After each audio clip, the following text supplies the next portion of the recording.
What's going on, everyone? It's me, Julius, aka JR Media, and welcome back to the 4K Blu-ray and DVD collection. We now move on to part 4, which is, again, a bunch of different franchises. So we'll be talking about things like James Bond, John Wick, Jurassic Park, as well as the MonsterVerse. So look forward to that. I will say, another sort of technical issue, for this one, I wanted to try and light it a bit better because I thought a lot of the covers, the lighting looked a bit dark and was a bit hard to see the covers a bit, so I tried turning my light on and thinking that might get enough light.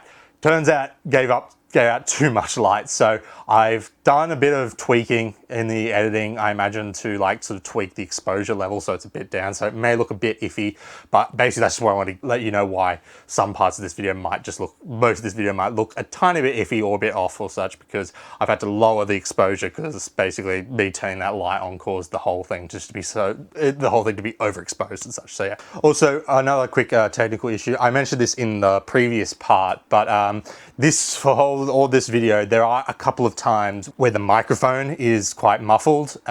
Specifically, I think a lot of it until sort of the end when I talk, especially when I talk about the Daniel Craig, James Bond era, but I think everything after that is fine. But basically, gets to a point where there's a lot of muffling, and that's because basically I was recording a lot of this over the top of my bed, because basically everything in this part is all the DVDs and Blu-rays in this part are behind my bed, and so basically I was reaching over, and thus this blocks the sound of the audio, so that's why it comes out quite muffled. So just wanted to let you guys know that as well. So just, yeah, that's just another technical issue, but apart from that, it's all good. Regardless, let's get right into the video, continuing on. Then we move on to a whopper of a box set. We've got the Bond's 50th collection on Blu-ray. So this includes every single James Bond film from Dr. No all the way up to Quantum of Solace, I believe. So I found this in, unbelievably, like with the Harry Potter one, in Vinnie's for only $10. And I was like, ooh, that's tempting, because originally I wanted to get the nice new box set with like the white background and stuff, because I thought that visually looked sleek. But then I saw this, and even though it is a bit roughed up in shape, I was like, $10 for all this compared to paying like $200 for the new box set. I mean, that's too good of a deal. So I took it, and so this is the one I've got. And thankfully all the discs play great, so I'm very happy that I got this for only like $10 or something. So yes, this is a whopper of a box set.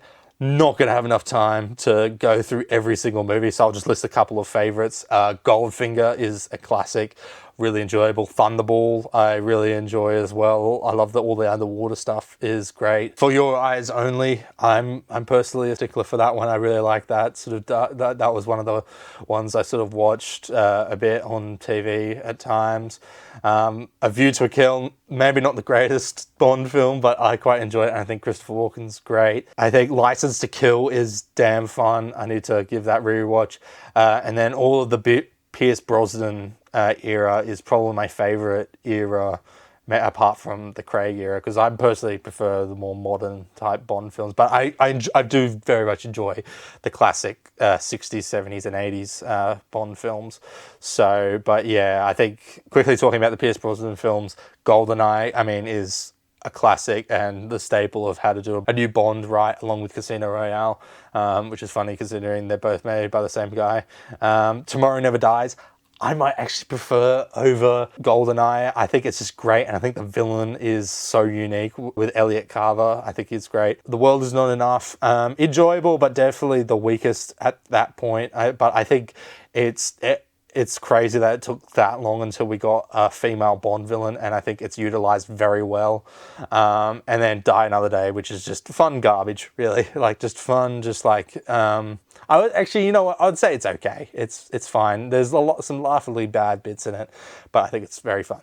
I think it can be fun at times. So, yeah, so that's just my quick thoughts on this whopping box set that I would like to have, so that I've got. So yeah, I'm looking forward to going back and watching some old Bond films with this box set. Then we move on to the Craig era, which I got first, which is start, of course, with Casino Royale. This is what brought Bond back. This was very much inspired by, you know, Batman Begins, because it came out a year after that. And so it uses a lot of its same elements for being dark and gritty. Like in this movie, like you never see like a fancy gadget in all this movie, and the final fight is in just a falling apart apartment in Venice, I think, from memory. I think, yeah, Daniel Craig is great. Eva Green as Vesper Lynd is great. Their romance, initially when I watched this the first time, I wasn't completely sold on their romance, but in my latest rewatch of watching these on 4K, I did buy their relationship, and I think it's very good. And I think it's so interesting. I think what I love about Craig's Bond so much is just how human he is, and just how much it creates this sort of interesting thing. Like the whole thing where Bond is like a massive womanizer and stuff has always been like a sort of trope of the Bond films, and sometimes a detriment to it. But I think this plays it as a strength in a character flaw for Bond, where he gets close to this girl and then she betrays him and then dies. And so that kind of, I feel, sets him up for being, you know, the womanizer type Bond that we see. And kind of, yeah, because at the end of this movie is when we get the name is Bond, James Bond. So it's like this whole movie is, of course, since it's a reboot, about him getting his 00 status. This whole movie is about him becoming James Bond, the James Bond that we know of. So I think, yeah, it's great. The poker stuff is really damn entertaining. I don't really give a toss about poker, but this makes it so interesting and so stressful. Like him playing with Le Chiffre is just so tense. Le Chiffre is great. Mads Mikkelsen is great. I really love how throughout the movie you think he's the big guy in charge, but then you find out he's actually just trying to pay off debt money to Quantum, which is what we find out later on in the series to actually be a branch of Spectre. So I think that's interesting, just to show that he's like the bad guy is in debt to even bigger bad guys, and sort of sets the world scale for the James Bond world and stuff. So, but yeah, Casino Royale is great. Of course, you also got the iconic parkour scene, which is what popularized parkour a lot in the late 2000s, because then after that a lot of other action films started doing parkour scenes and stuff, like with Live Free or Die Hard and stuff. So yeah, Casino Royale, great movie, but not my personal favorite of the Craig era. Then we've got Quantum of Solace. I'll also mention these all have the Blu-ray discs in them, as you can see. So I've just got the Blu-ray there with a disc tray. Oops, with the disc tray there. So just so you know, as I said before, maximize space and stuff. So yeah, Quantum of Solace, it's definitely a step down compared to Casino Royale. Although I do understand it, because this was made during the 2007/2008 writer's strike. I think there's some good stuff in this. I think the concept of Bond being on revenge is always a classic. That's why I quite enjoy License to Kill a lot. Although there's also Diamonds Forever, which is, I don't think as good, but I think that's also, he's only really heartfelt on revenge at the start when he tries to take out Blofeld. But anyway, I think Camille is also an interesting character. I think I do like that for the most part. They don't want to sleep together, and they just want to get revenge on the people that they've wronged them. So I think that's an interesting dynamic and refreshing for this series. I think some of the action can be good, some can't, some is a bit iffy. There is a bit of shaky cam a lot with this. So yeah, the bad guy, Dominic Green, I understand what they're going for with like a sort of a greedy type corporate type guy who just wants to get oil, or what was it again? It's to ration water in some country in the Middle East, from memory. I think it's something like that. But I think that's kind of an interesting plan, and definitely in tone with Craig's realistic era up until this point. But I don't think, yeah, he's definitely the weakest villain or would he be the weakest villain now with Spectre? I don't know, but he is pretty naff villain, and it's kind of just like nah. But yeah, and also interesting that this one picks up like literally right after Casino Royale, which is the first Bond movie to do so, pick up after the previous one left off.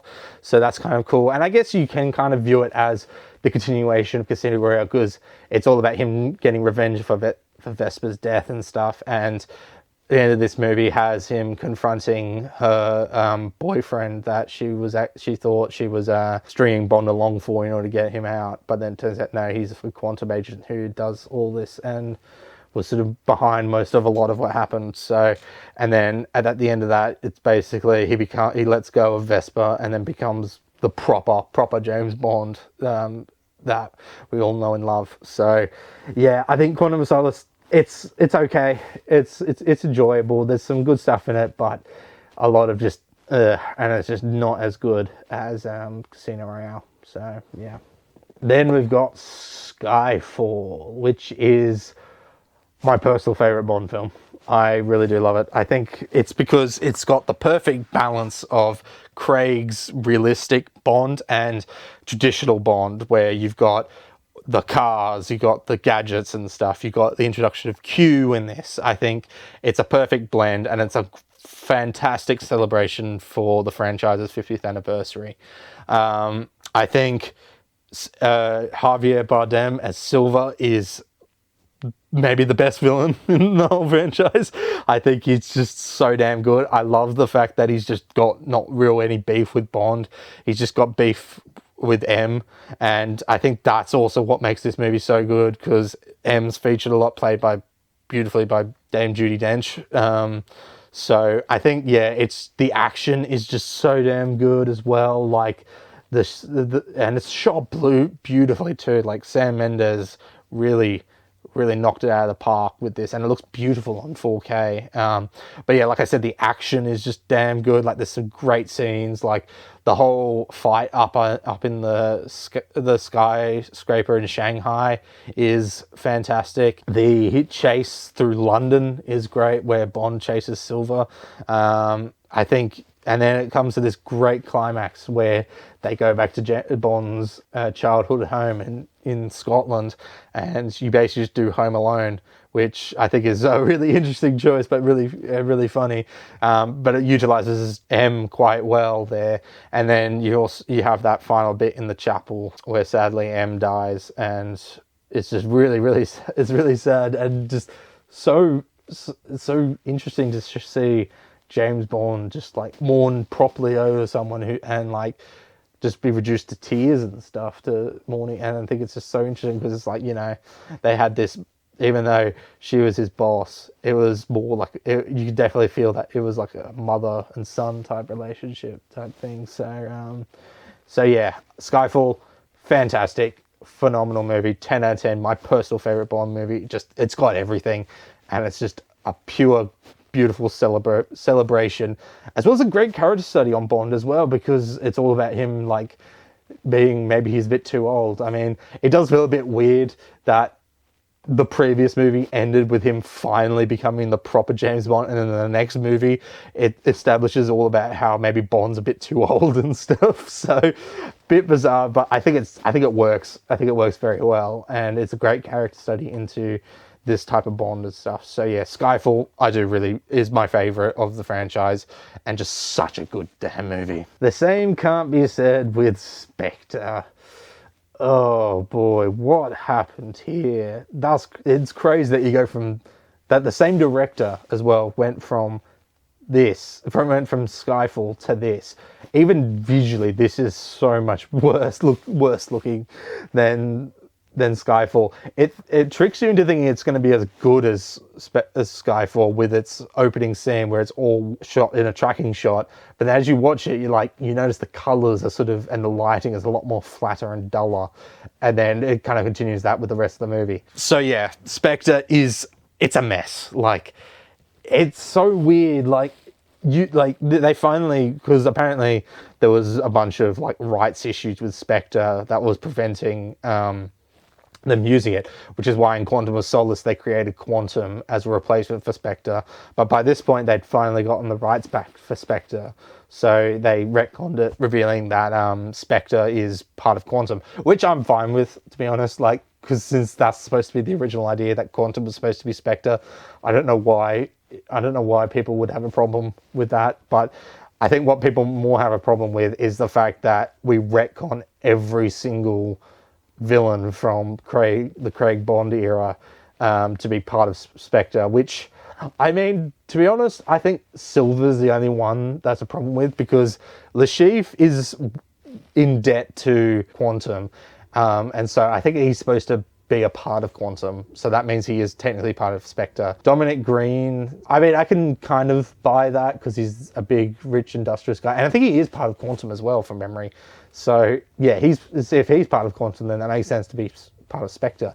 But it's Silver that's the main issue, because that goes completely against Silver's whole thing. Like, because Silver's supposed to be like, much like what's I think Sam Mendes mentioned, is Skyfall is very much influenced from The Dark Knight. So Silver's supposed to be similar to the Joker, where while he does have a goal, he creates chaos and stuff. So it feels like it doesn't really make sense why Silver would join up with with an organization like Spectre. Like, I think his character works better just being just a lone wolf who just has it out for M. Like, so retconning that he was actually part of Spectre just kind of dwindles and sort of makes Skyfall a bit worse, personally. So, but yeah, the other big few problems with this is, of course, Spectre itself is just lame. Like, you have Christoph Waltz playing Blofeld. How do you balls that up? Well, you do it by making him just this weird going like, ooh, my little cuckoo type guy, as well as making it reveal that him and Bond were adoptive brothers, and that's the reason he hates him, which is like so hilarious that they did that, when literally, because the fact that in the third Austin Powers movie, the movie that Casino Royale made in response to that, to be like, no, we can't keep getting made fun of in Austin Powers. In that third movie, it's revealed that the Blofeld stand-in, Mr. Dr. Evil, and the James Bond parody, Austin Powers, are brothers.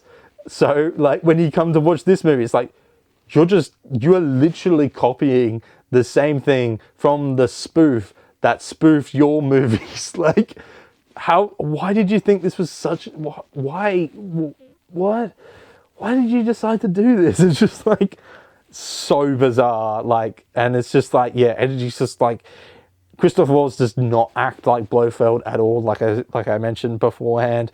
Even when he gets like the iconic scar and the white cat, it's just like, what? Like, this is not Blofeld. Like, it's so bizarre. And then you've also got, this introduces Madeline in, which turns out to be Mr. White's daughter, which is an interesting idea. But the big problem is, Daniel Craig and her just don't really have any chemistry. Like, there's not much of a thing. Like, and it's all more baffling when basically this movie ends with him quitting and settling down with her, as if this is the one, this is the girl that I want to spend the rest of my life with. Like, this is the new Vesper, when she doesn't hold a candle to Vesper, because there's just no chemistry there. It's so bizarre. Like, I just do not buy that they really love each other. Like, I don't know what was going on with this movie, but yeah, like, even some of the action scenes, like, I don't mind the plane. I think the plane scene's quite fun, with the plane in the snow, and it's also nice to see Craig's Bond in the snow. I think that's good. That car chase is also a bit it's like, it's not amazing, but it's fine. Like, the one through after he escapes the meeting with Spectre, and then it all climaxed with this whole showdown in London in the old MI6 building that got blown up in Skyfall, which is a cool setting for a final act. I don't mind that, but it's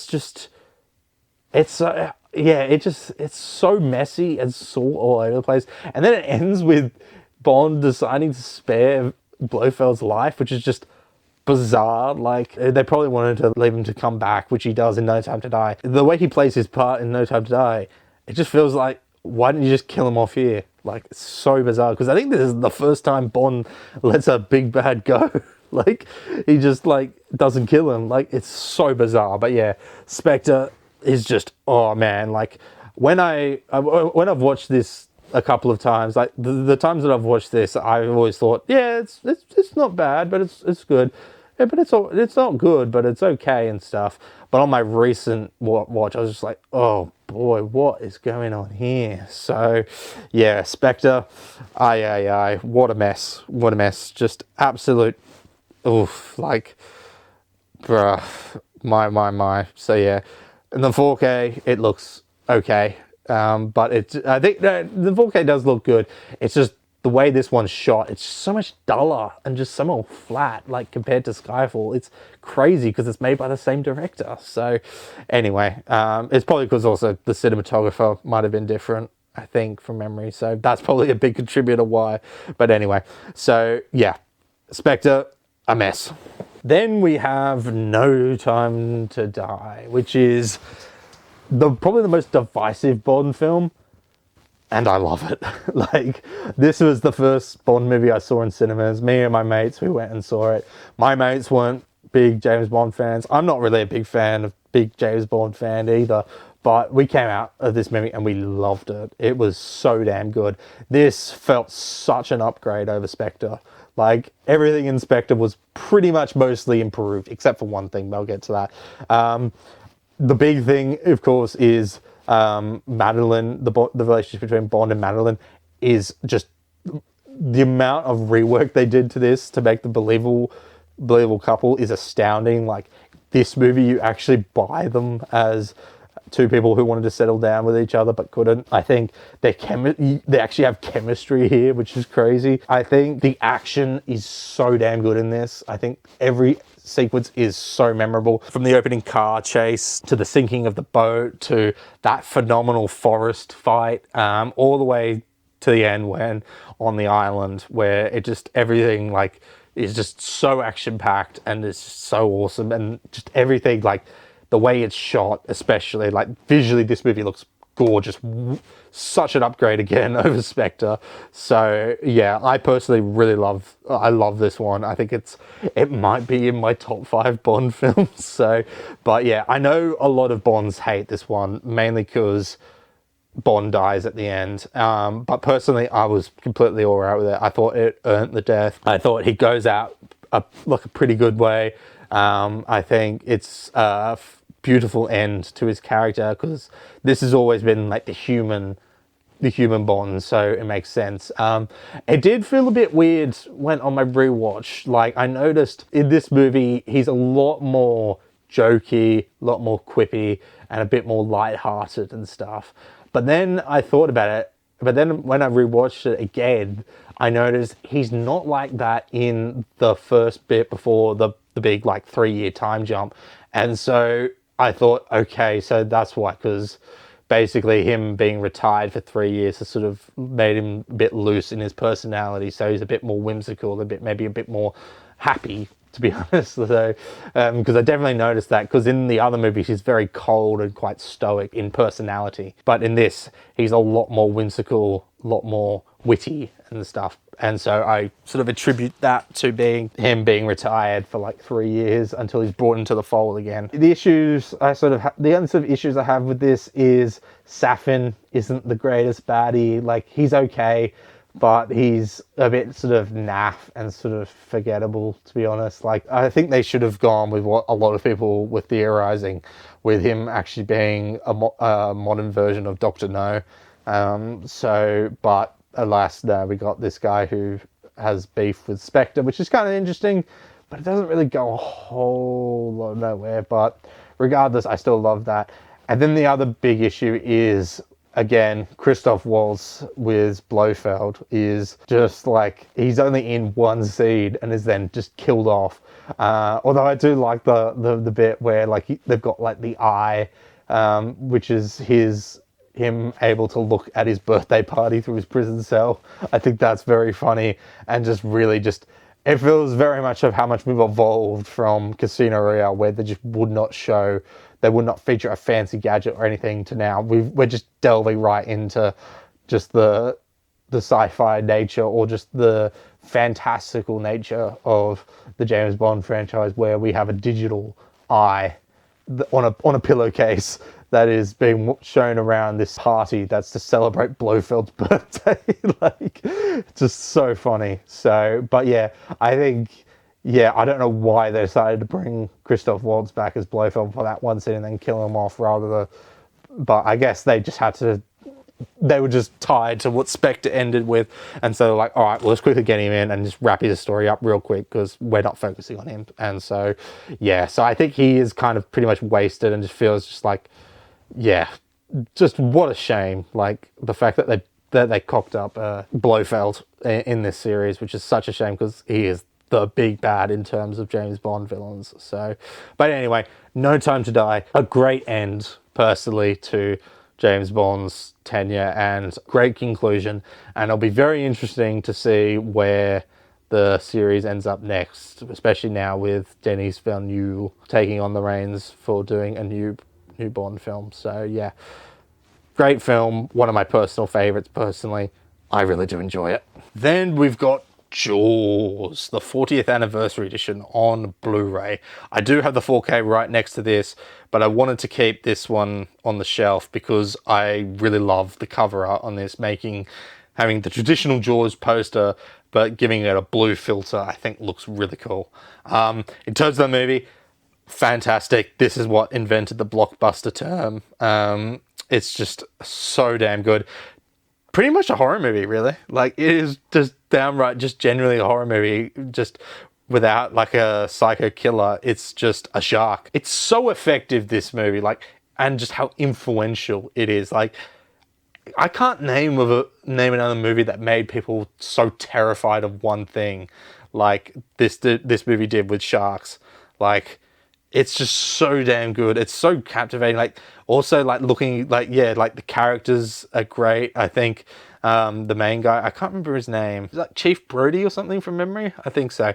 But yeah, Chief Brody, and then as well as the marine biologist, as well as the seaman who go out to go and hunt the shark. I think it's just, it's a phenomenal movie. It's so nail-bitingly tense. It's just like, oh, it's so... Ugh. I think it's a fantastic movie, like, so influential.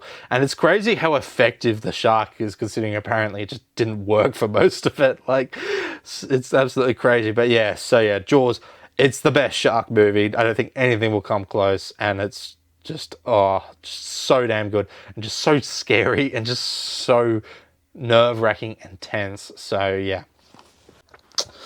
Then we've just got the 4K release, which is phenomenal on 4K. It's like one of the best transfers. It just looks so damn good. Just everything just looks visually just awe-striking. So yeah, the 4K release, if you don't have it on 4K and you're a physical media collector, get it on 4K. Then we've got Johnny English on DVD. I need to upgrade this to Blu-ray, but I love Johnny English. It's hilarious. It's Mr. Bean does James Bond. Rowan Atkinson is hilarious as Johnny English. This first movie, I think, is quite enjoyable. It's absolutely hilarious that this whole movie, Johnny English hates Pascal Sauvage, I think that's his name, John Malkovich plays. I love that throughout the whole movie, right from the get-go, he doesn't like him solely because he's French, and then he finds out he's actually bad. Like, it's so funny that, like, throughout the whole movie, he just hates him, not even knowing he's bad yet. He just hates him just because he's French. And then when he finds out he's the bad guy, he's like, aha, I knew it. So it's so funny, but it's so comedic in these films. Just this absolutely bumbling spy who somehow saves the day at the last minute is just crazy. Like, that whole scene with at the coronation, when he thinks he's figured Pascal Sauvage out and that the Archbishop is fake, is hilarious. And then you've got the amazing bit when he's accidentally crowned king. Just, Oh man, so good, so funny. So yeah, Johnny English, absolutely fantastic film, really funny. Need to get this on Blu-ray. What I do have on Blu-ray is Johnny English Reborn.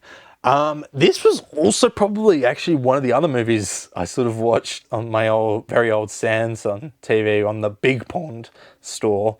I think I remember I have memories of watching that for the first time on this, on that. But anyway, Johnny English Reborn, I think is equally, if not better, than the first movie. I think this one is just so damn good. I think the whole plot with him trying to find this secret assassin organization, Vortex, is great.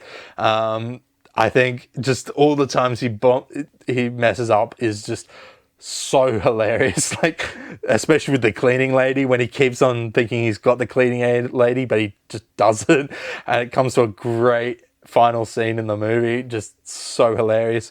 I think Daniel Kaluuya, which is the first, I think this was actually the second thing I saw him in, because I first saw him, he was in the Doctor Who episode Planet of the Dead, but then I saw him this as Tucker, and I really love Tucker in this. I think even though I liked Boff, his sidekick from the first movie, I really do love Tucker in this. I think he's great. It's just so fun.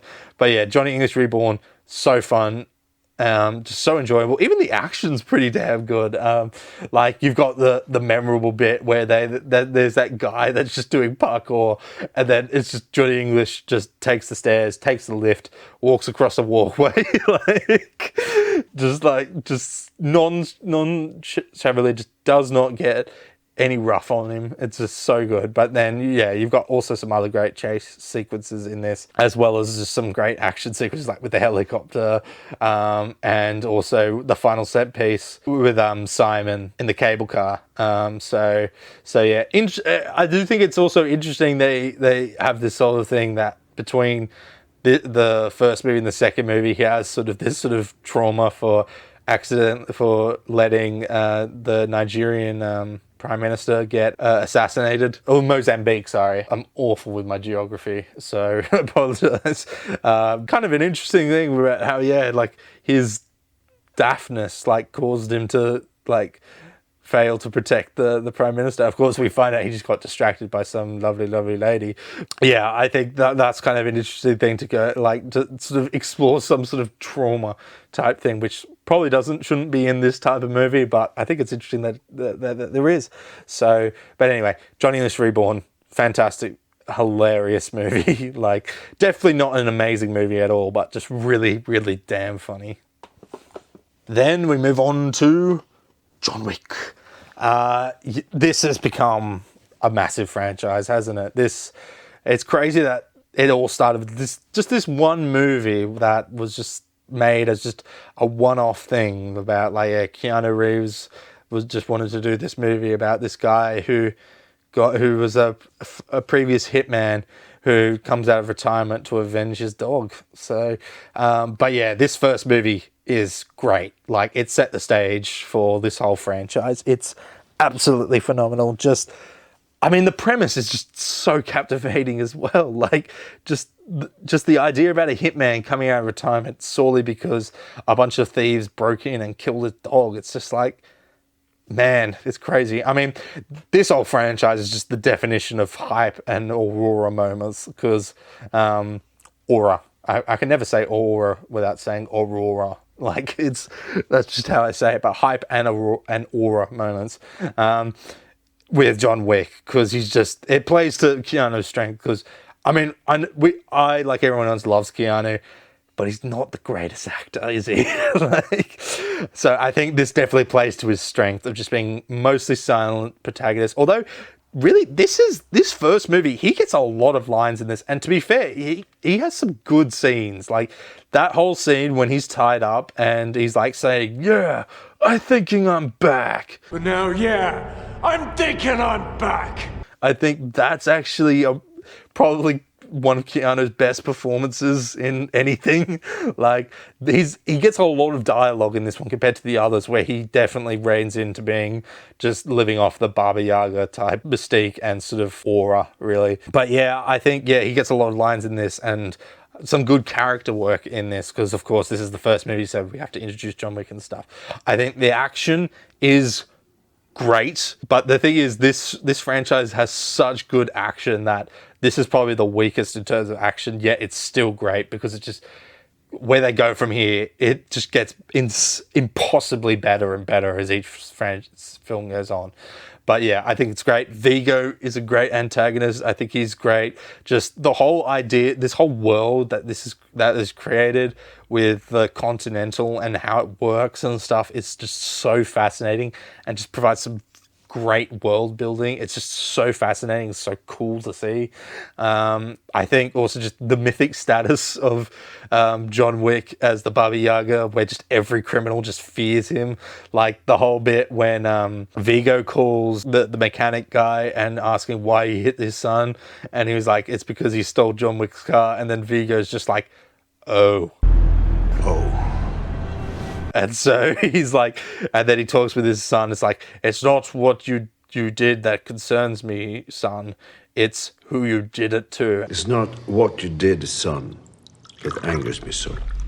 It's who you did it to. And it's just like, oh man, like it really sells just how just unstoppable John Wick is. And so, yeah, so this first movie, damn great, and a great start to this franchise that didn't even start as a franchise, just as this simple one-off movie about a hitman who comes out of retirement to avenge his dog.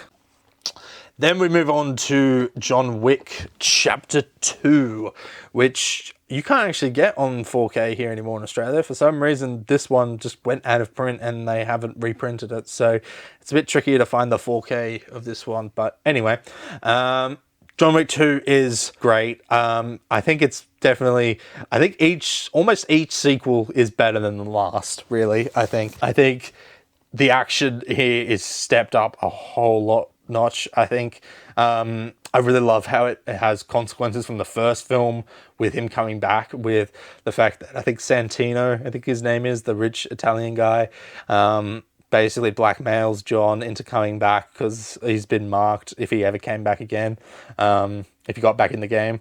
So I think, yeah, it's interesting. That's great. I think, yeah, just the action sequences in this just are so damn good, and just definitely top the first movie. And it leads all into a great cliffhanger for the third film, with him now being excommunicado and now having a massive bounty put on him that goes worldwide. So yeah, John Wick 2 is a great sequel that does a lot of stuff pretty much better than the first movie. So yeah. Then we've got John Wick Chapter 3, Parabellum. You'll notice this one's actually rated R here compared to all the other ones. It's rated MA. That's because the 4K release here includes one bit that's uncensored compared to the regular censored version, which it's the bit at the start with where John Wick fights all those guys in that weapons type museum area, with like the revolvers and the axes and stuff. There's one shot that they pan away from in the censored version of John Wick like pushing a knife into a guy's eye, but this is kept in here on this version. So I was like, even though eye torture is always really gnarly for me, it's nice that we got the full uncensored version here anyway. So yeah, but anyway, Chapter 3 is, I think it's good. It might be a bit of a step down after John Wick 2. I don't think it has as tight a story as 1 and 2. I think the action again just excels. It's just so phenomenal, just from like the horse riding to that amazing scene in is it Portugal? I can't remember. Where he goes to the other hotel where Halle Berry runs. That amazing fight scene with the dogs. It's just so damn cool to see dogs being so well utilized in a fight, and just especially in a John Wick movie. Like, it just feels so damn cool to see like actual dogs just like taking down guys. So yeah, you get that amazing Continental showdown, just where like John Wick and Chiron just wave after wave go through all these high table soldiers. It's just like so cool. And so yeah, I think this one's good. I don't think it is as good as 1 and 2. However, John Wick Chapter 4 is the best in the franchise. Not only is it the best in the franchise, this, for me, is either this or Mission Impossible Fallout is the best action movie I've seen in the past 10 years. When I saw this in cinemas, this was the first John Wick movie I saw in cinemas, and my word, I was blown away. Like, this is just phenomenal. There's some fantastic action in the first half. I think this is a long ass movie. This is almost 3 hours, but it really doesn't feel it. Like, there's so much good stuff. The action stuff, especially at the in the Japanese hotel, the Continental, is fantastic. I think also the Fight Club. You do not talk about Fight Club. The fight in the nightclub is also amazing. That music is so damn good. However, once we get to Paris, everything until the end is like the best action I've ever seen. Like, it is just so damn good. You have this awesome set piece where John Wick's taking out all these guys in around the big roundabout in Paris, and you just got all these cars just coming, just driving about, and it's so creative. It's such a creative action set piece. And then of course you get into that apartment where you get that phenomenally shot bird's eye view, top down, one shot sequence where you just see him going through armed with dragon's breath bullets, and just wasting all those guys. And then you get that phenomenal scene where he has to get up those stairs, and just you can tell how exhausted he is. And then he gets to the top, and then the big guy just kicks him all the way back down. And it's just like, oh no.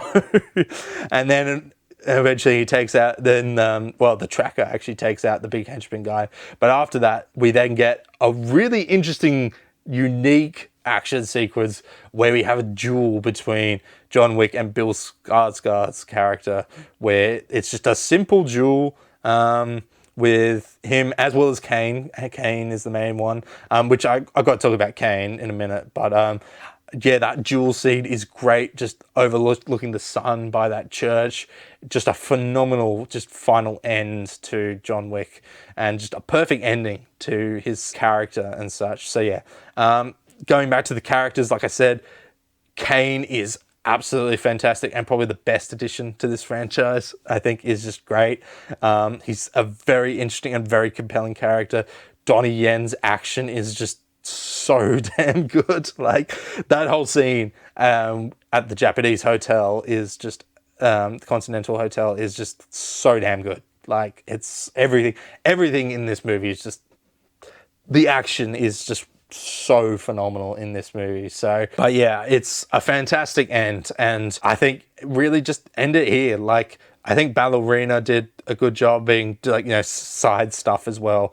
But from what I've heard, I think Chapter 5 is actually in development, and like, just leave it. Like, Chapter 4, I don't think you're going to top Chapter 4, and it's also a perfect end for John Wick himself. So yeah, John Wick Chapter 4 in the top 2 for best action movie in like the past 10 years. So yeah, phenomenal film, and looks beautiful on 4K. I forgot to mention, all the other movies look fantastic in 4K. Just the visuals of everything is great, especially this one.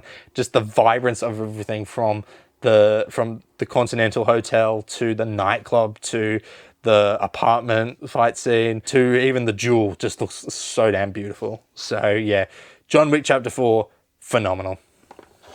Then I've got John Wick Chapter 4 just on standard Blu-ray, because I got this like literally a couple of months before I got a PS5. So, but I decided to keep it on the shelf because I much prefer this cover art over the 4K release. So I think just this cover art just looks so damn nice. So I decided to keep it on the shelf. So yeah, that's just the Blu-ray version. Then we've got Ballerina, from the world of John Wick, or from the world of John Wick Ballerina. So this is the first like proper spin-off of John Wick, and I think it's great. I think I saw this in the cinemas. I haven't watched it since, but I wanted to pick up the 4K because, like with all the other John Wick films, they look visually awe-striking, and I think it was good enough that I'll rewatch it a lot. So, but I think it's definitely the weakest. I guess it's like, Eve's an interesting. She's a good character. I think the choice to make a cult be the big bad, I think, is really creative. I kind of dig that. But I don't think it reaches the same highs as the John Wick franchise, personally. So, but yeah, there's some great action in this. Like, I think, yeah, that flamethrower scene is great. The grenade scene is awesome. It does feel, it's very interesting, the behind the scenes, because this was technically made by Len Wiseman, who is the guy who did Underworld and, more importantly, Live Free or Die Hard.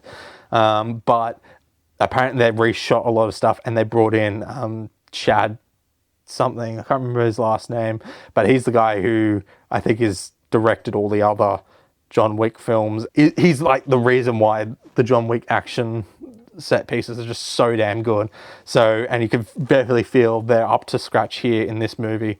So yeah, this is, I think, more of a Chad Stahelski. I can't remember his last name, something like that, but it definitely feels like in tone with the other John Wick movies. So, but I don't think it's up to scratch. Like, for example, Norman Reedus' character, I remember he seemed to be a big selling point in this movie. Like, he was on the poster and anything. He's not on the cover here, but yeah, he was a big selling point. Yet he's only in it for like maybe like 10 minutes or so from memory. So yeah, but yeah, I think Battle of the Arena is a great, I think it's like an 8, I would give it like an 8 out of 10 film. I think it's a great spin-off.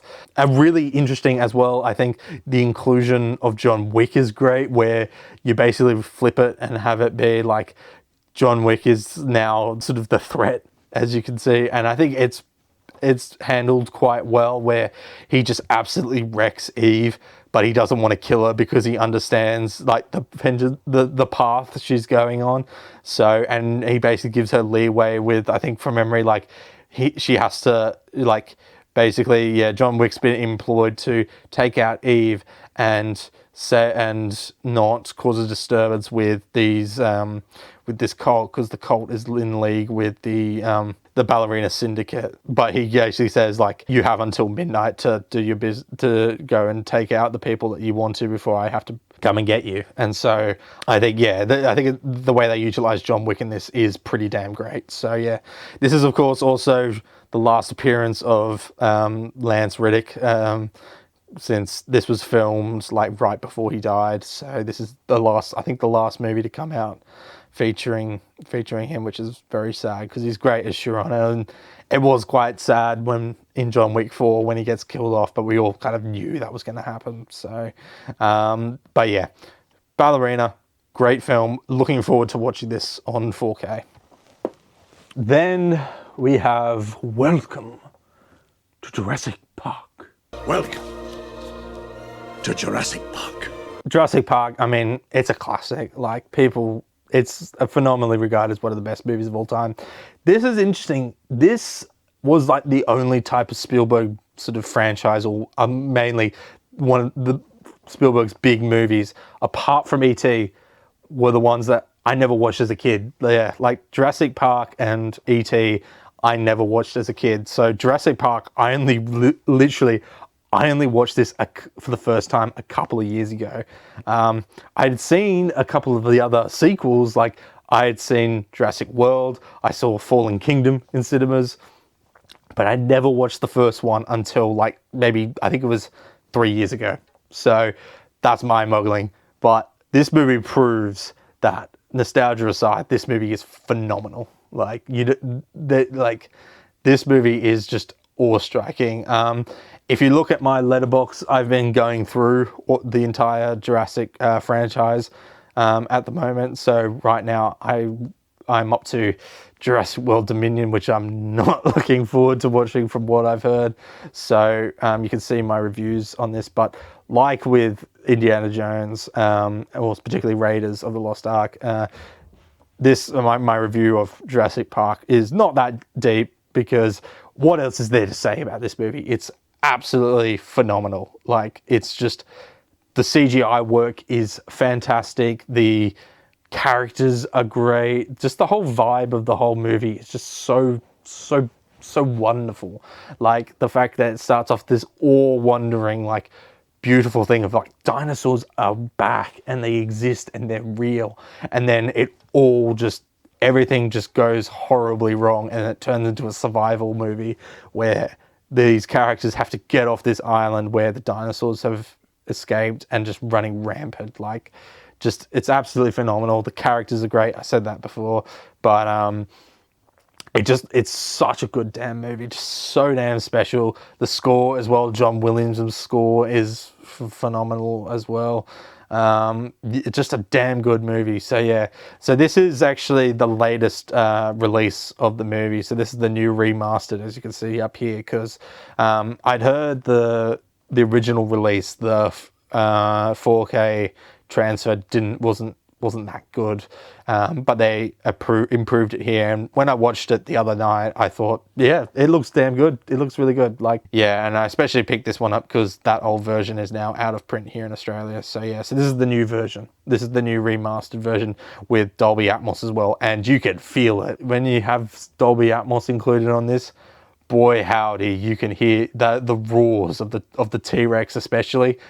Oh boy, like, it will literally make your room shake. So yeah, Jurassic Park, I mean, it's a classic, and really it's the best film in the franchise. While I think Lost World is the only other good one, it doesn't compare to this. Just like, this is just absolutely phenomenal. So yeah, fantastic movie. What's more to be said? And this release particularly, if you haven't got this before or were dwindling on getting it, if you already own it, this is definitely the better version, so get it.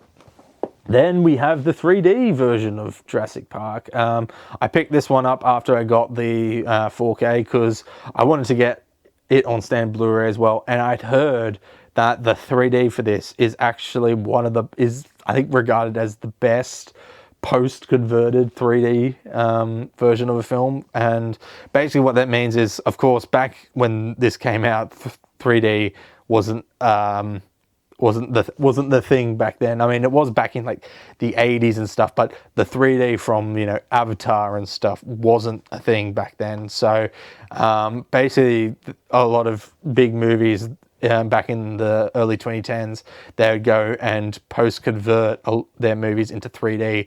And a lot of them apparently just weren't great because they were, you know, post-converted into 3D when they weren't shot like that. But apparently Jurassic Park is one of the few where it actually looks really damn good. So I'm looking forward to watching this on my PSVR and seeing how like beautiful the dinosaurs look in 3D.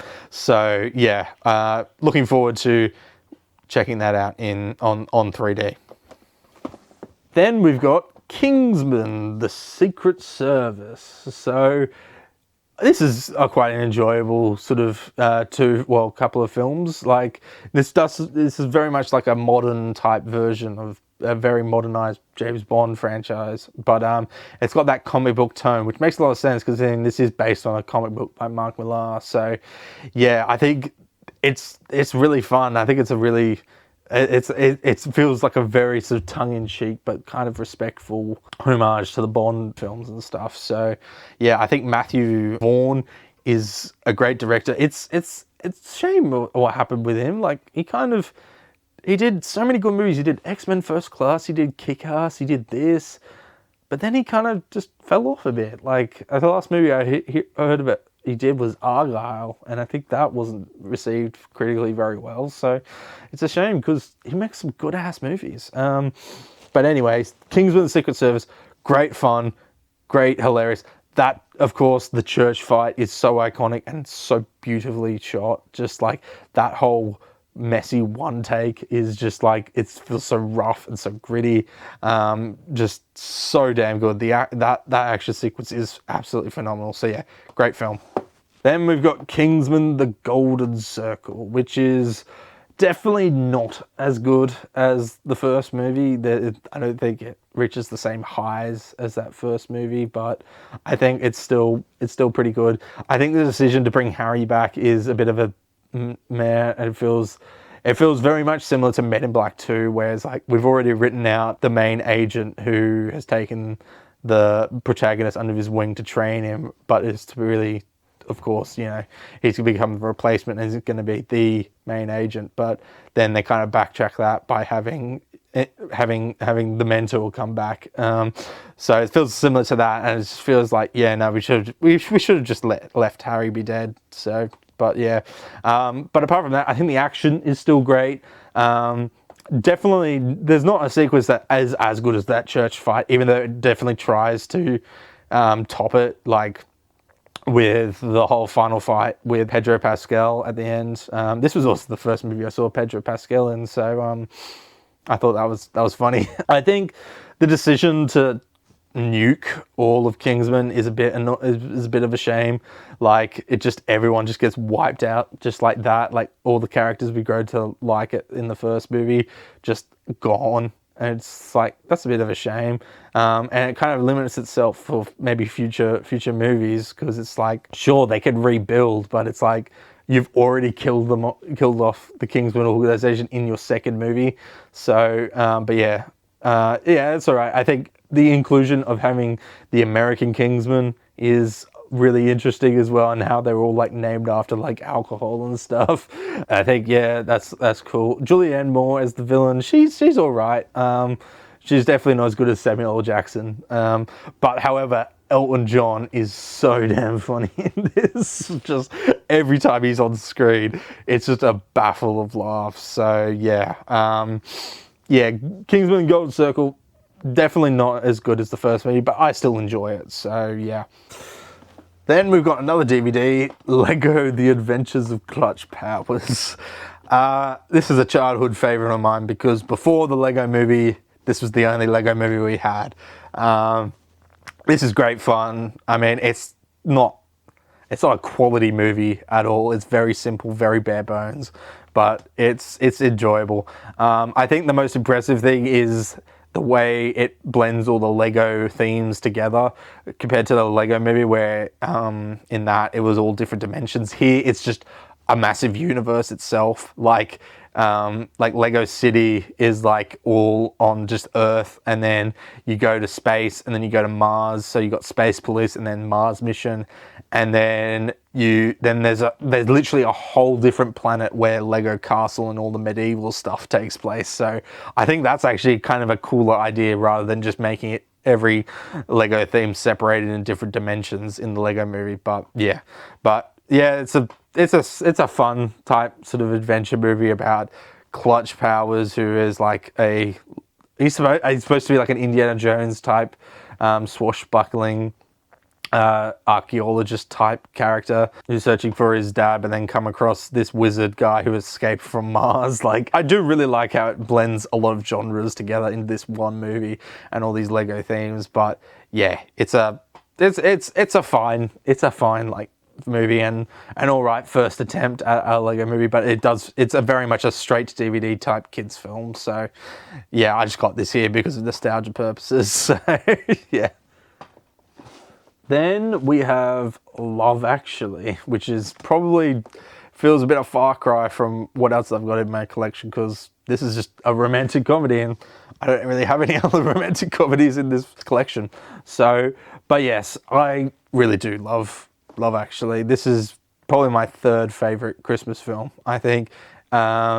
I first watched this a couple of years ago, and like my parents showed me it, and it was really funny. Like, it is really, really funny. Like, I think it's a nice, heartfelt film. I don't think this got very well received reviews. I think it's only got like maybe like a 40 or 50% on Rotten Tomatoes, and I get why. It's very cliche, very just like bog standard like Christmas rom-com anthology type film, but I don't know, I just enjoy it, and I think it's really damn funny. Like, it's just so funny, just everything, like from Rowan Atkinson's "Would you like it gift wrapped?" Would you like it gift wrapped? To the whole ending bit where Colin Firth's character is asking the family of the translator if she can marry her, and then the entire town just gets his wording mispronounced and thinks that her dad is going to sell her to him. It's just like, oh my word, just so hilarious. So yeah, a really nice fun movie, and just a really nice Christmas movie. And just, yeah, of course I got to mention Bill Nye is great, just like as Billy Mack is just so damn hilarious. So yeah, it's a great fun film, really funny, and just really nice to watch around Christmas personally. So yeah, we watch it pretty much every year, and it's just a really nice, really funny movie, and just a nice heartfelt thing to watch at Christmas. So yeah. Then we have Godzilla. So this is the MonsterVerse movie. So this is the first one in the MonsterVerse. So this is also, I've actually been re-going through this. I've seen all of the MonsterVerse before, but I've been re-watching it all and getting them all on 4K because of the new season of Monarch that's just come out. So I re-watched this recently. You can go see my Letterboxd review of this. I think it's good, but not amazing. I think just the decision to make it all from the humans' sort of perspective is both a positive and a negative.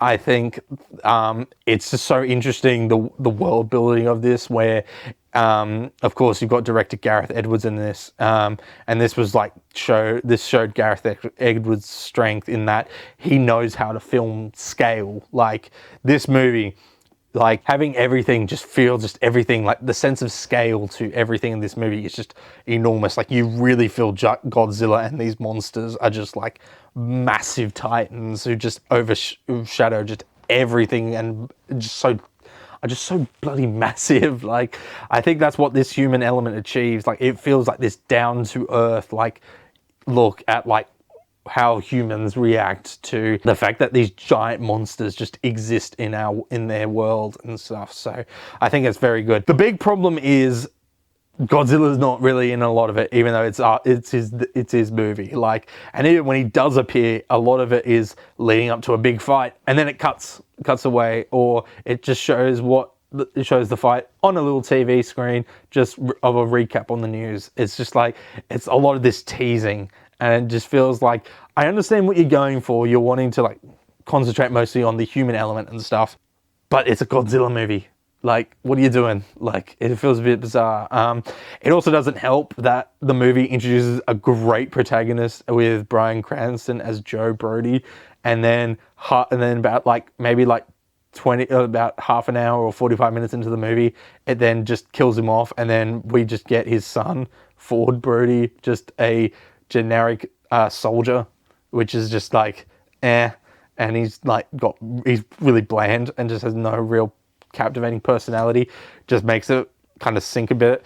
However, I do think that is kind of made up with Dr. Seal-Watzer. I probably pronounced that appallingly. I do apologize, but Ken Watanabe's character, I think he makes up for that because he is great. I think he's very fascinating, but I don't think it completely saves it because they definitely try to make Ford the main protagonist from there forward on. So yeah, I think it's a good movie. The sense of scale is fantastic, and I do love all the philosophical stuff where they sort of figure out Godzilla isn't here to kill everyone. He's supposed to restore balance to nature, which I think is kind of an interesting angle to go for. And to be fair, when the action in the final act, when the action does go down, it is pretty damn cool. Like, it is shot pretty damn good. In terms of visuals, it's a bit of a mixed bag at times. I think a lot of the daytime stuff looks fantastic.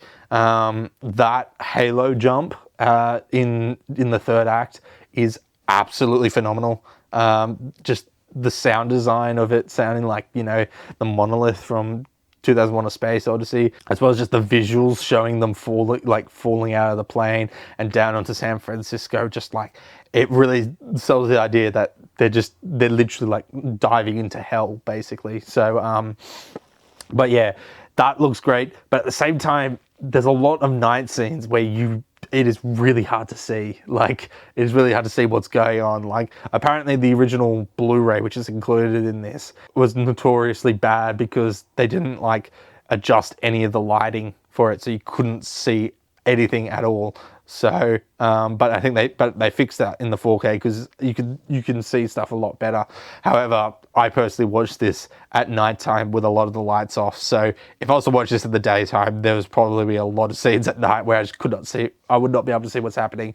So that is sort of a bit of an issue with the cinematography there, but a lot of the other time it looks absolutely fantastic especially on 4K. So yeah, Godzilla, the first one, I think it's good. I think I admire it for what it's trying to do. It's just I'm not sure if it works to do it in a Godzilla movie, if that makes sense. So yeah. Then we've got Kong Skull Island. This was kind of interesting. I picked this up on 4K because I saw this in JB Hi-Fi as well as along with Man of Steel. I just saw it on the shelf and I sort of thought this was out of print because I'd never seen them before, and I think I looked it up beforehand and they were just nowhere in stock anywhere. So when I saw these two, I was like, I'll pick them up. However, after I picked them up, I was like, do I really like Kong Skull Island enough to pick this up? And then when I rewatched it the other day while going through the MonsterVerse, I was like, yep, nope, I don't regret picking this up because this movie is awesome. Like, I really enjoy this. Like, it is so good. It's just such a nice, tight, just a really fun popcorn blockbuster film. Like, just the monsters are great. I think the characters, while some of them are one note, I think others are really great, especially Samuel L. Jackson's character as well as John C. Reilly's character is really great. I think he gets some dramatic chops here, even though despite him always being cast as comic relief, which a lot of it he is in here. But yeah, I think Kong is great. It's just a big monkey who just wants to be left alone, and he sees all these Vietnam War choppers coming his way, he just spots them out of the sky like flies. The skull crawlers are great. I think they're really creepy, and just the way they just take out a lot of the soldiers is just very gnarly and stuff. This also has John Goodman as Bill Randa, which is, I think he's great. I think it's very refreshing for me personally because pretty much all the stuff I've seen John Goodman in, he always plays just a bad guy. So it's really nice to see him play a good guy for once. And man, like, it's so hard to watch him in this when you think about how he's supposed to be the same character as in Monarch, and it's just really just so tragic. Like, especially with the most recent episodes of Monarch. I think as of recording, episode 4 of season 2 has just come out. But you just look at this guy's journey, and it's like, it's so sad. Where he's like, he had these two friends where they formed this group to study monsters, and then eventually he became married to one of them, and then she supposedly fell to her death, and then the other one went down into the Hollow Earth and supposedly never came back, and then he was forced to look after his wife's son, and then he then goes onto a journey here, and then he just gets eaten by a skull crawler. It's like, bruh, like, Bill Randa had it rough, and he's probably the most tragic character maybe in the whole MonsterVerse. So, but anyway, I think this movie is great. Visually looks great. Like, that whole scene when Tom Hiddleston's character goes, arms himself with the sword and with a gas mask, and just starts chopping up all those flying monsters, is just visually looks so damn good. So yeah, Kong Skull Island, probably the best movie in the MonsterVerse, maybe. I think it's just so damn good. It's just so awesome. It's just such a fun movie, and just everything about it just works so well. Then we've got Godzilla King of the Monsters, or Godzilla 2 King of the Monsters. So I haven't actually rewatched this yet because I'm going in timeline order of things, so I'll wait until Monarch Season 2 wraps up before I rewatch this, and as well as the rest of the MonsterVerse. So from what I remember, I enjoyed it, but I didn't think it was good as the first movie, but I think I might eventually, upon rewatch, I might prefer this because this actually has Godzilla in it, and the fight scenes are so damn good in this from memory. You got Godzilla fighting King Ghidorah. I think, is it Ghidorah? Is that how you pronounce it? I can't remember. But just seeing him fight the three-headed dragon is just so damn cool. I think Dr. Searush, I'm terrible with these Japanese names. What is it? Ken Watanabe's character.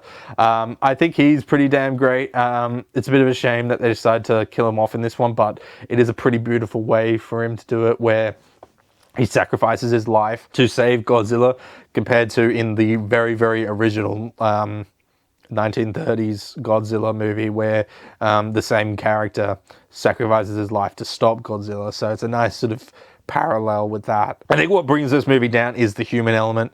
Like, I think the whole thing with Millie Bobby Brown's like family, where the mum has become an eco-terrorist because their son was killed during some big Titan event. I think it's interesting, but I don't think it's executed well. Like, I think from memory, I remember just feeling like, all right, come on, can we just get over it? It's like, it felt a lot like other things with the Transformers stuff, where it's like, come on, I just want to see monsters fight. Like, these characters aren't as compelling to the point where I'm all right with taking a bit away from the whole monsters fighting and stuff that I was with Godzilla, the first Godzilla mostly. However, I think from memory, the action sequences are just damn great, especially that final action sequence where you've just got like Godzilla wading through the water and just all those military like ships and planes are coming from behind him. It's just like, that's a pretty cool shot. So looking forward to giving this one a rewatch, even though I'm not massive on the human element. I just remember the action set pieces looking good, being really cool. And as well as visually, I've seen loads of screenshots again of this recently. I'm like, when I watch this on 4K, I think it's going to look beautiful on 4K, because from memory, it's a very beautifully visual movie. So yeah. Then we've got Godzilla vs. Kong. So this is actually probably this is the most recent pickup I have. This and the next one, as well as a couple of things I got from JB Hi-Fi just really a couple of days ago. So anyway, Godzilla vs. Kong, I really enjoy it. I saw this at the cinema and I thought it was a great satisfactory conflict between Godzilla and Kong. Like, I think it did it very well. Like, I think what I really loved about this, it didn't try to do this whole thing a bit with like, which one's really stronger, Godzilla or Kong? Like, from the get-go, like, they established like, yeah, no, Godzilla's stronger. Like, Godzilla would beat him. However, they balanced that by having Kong be the one to help Godzilla take out Mechagodzilla. So that's what I really love, that it balances to the scale of that, where like Godzilla really wins the fight between him and Kong, but Godzilla was losing to Mechagodzilla until Kong came in and saved his ass. So I think it balances out quite well. The human element is, again, not amazing. I do think it's a bit better than King of the Monsters. I think that girl who like can sort of communicate with Kong is sort of interesting. I think this is also when Hollow Earth is sort of introduced, and I think that's quite cool, seeing the visuals of them going down to Hollow Earth and stuff. Of course, with Monarch, we find out Hollow Earth has been around for like, has existed within like Monarch and stuff, been trying to get down to Hollow Earth for ages now. But this is the first time it's introduced release-wise. The action from memory, I think, was really damn good. Just the fight sequences look fantastic. And then, of course, the climax with the introduction of Mechagodzilla, I think, is damn great. And that fight scene between Godzilla and Kong teaming up to take down Mechagodzilla is just so cool. So this gets it. I think this gets it right. So it's definitely not the best of the MonsterVerse, but I think it's still a good movie. Even if the character stuff is a bit weak, it feels like you're only here just so you can kickstart the Mechagodzilla bit at the end. So, but anyway, regardless, I think, yeah, from memory, it's a great movie. Looking forward to rewatching this on 4K. Then we've got Godzilla and Kong, the New Empire. So I also saw this one in cinemas. Yeah, from memory, I thought it was enjoyable, but this is sort of when they decided to sort of go a bit crazy with things. Like, this one was like, it's a very far cry from the first movie, where that one was all about looking at it from the human perspective and just seeing how gritty and stuff. Whereas it's like, it's pretty much just what if the monsters were superheroes, basically, like even down to the point of where Kong has just got a cool mechanical gauntlet. Like it's like it's just like crazy. This also from memory introduces Godzilla's like pink energy, which I think I remember was pretty cool. I only watched this once in the cinemas, so I haven't actually rewatched this, unlike I did rewatch Godzilla vs Kong before getting the 4K, but I haven't rewatched this, so I don't remember a whole lot, because yeah, that was over 2 years ago now. So yeah, I think I remember I think it was interesting also to have a new bad guy who's the same species as Kong, so a new bad monkey, even though Kong Skull Island established that Kong was the last of his race, but I can't remember how they retcon that. Just reveal that they weren't all instinct after all, maybe. I can't remember. But anyway, so yeah, this one I think from memory, I can't remember much of it, but I remember it being like okay.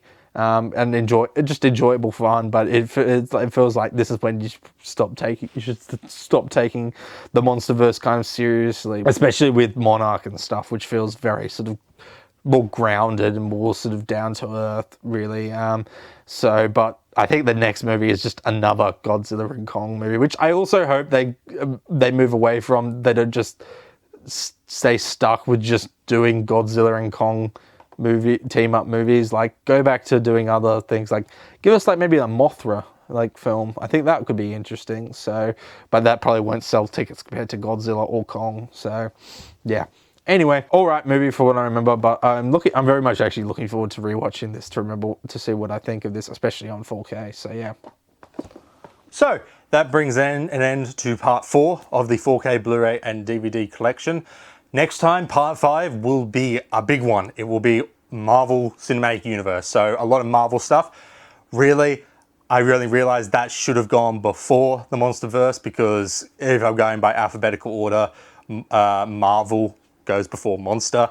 So that was a bit of a balls up on my part, but I just thought, I'll just leave it like that. And I did sort of switch some things around, when I switched around, I think Love Actually as well as Clutch Powers, that went before the MonsterVerse, even if MonsterVerse was the last thing on that shelf in the recording. So, but whatever. So part 5 will be specifically MCU stuff, because I realized I talked so long about Marvel stuff that I had to split it into 2 separate parts. So part 5 will be all about just specifically the Marvel Cinematic Universe, just all the movies, as well as just talking about, I think, one TV show about it. So, and then part 6 will be just other sort of Marvel sort of stuff. So yeah, look forward to that.